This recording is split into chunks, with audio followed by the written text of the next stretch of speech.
In this video, you'll learn how to buy GoDaddy hosting step by step so you can get your website online with confidence, even if this is your first time doing it. First, open your web browser and go to the GoDaddy web hosting page. You can either search for GoDaddy web hosting or type the address directly if you already know it. Once you're on the hosting page, you'll see several different plans laid out. This is where most people get stuck, so we'll go through them carefully. The first option is the economy plan, which is usually around $6 a month. This one is best if you're only planning to run a single website, like a personal portfolio, a simple business site, or a research landing page. If you know you'll only ever need that one site, economy is often the most cost-effective and straightforward choice.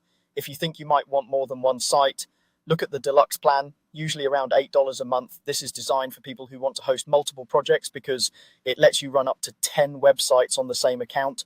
This can be great if you're planning a few different small sites like a blog, a client site, and maybe a test or staging site. The third option is the ultimate plan, which is typically around $13 a month.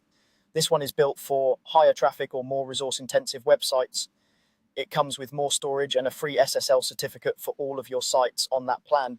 If you're expecting a lot of visitors or you're running something like a busy online store, the extra performance and included SSL can be worth it.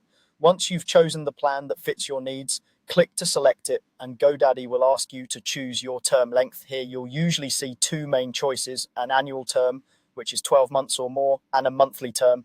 The annual option is generally recommended because it often includes a free domain name and free business email for the first year. That can save you money and make setup simpler since everything is in one place.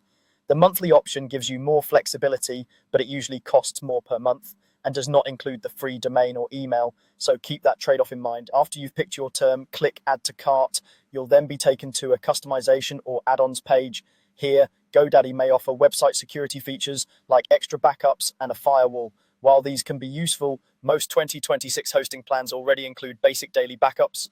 Take a moment to read the descriptions and only keep the add-ons you actually need. You can usually remove extras by unchecking them if you're trying to keep your budget lower. When you're happy with your selections, proceed to checkout. Review your plan, term length, and any add-ons one more time, then complete your purchase. Once payment goes through, your hosting account will be active and you'll be ready to connect your domain and start building your site.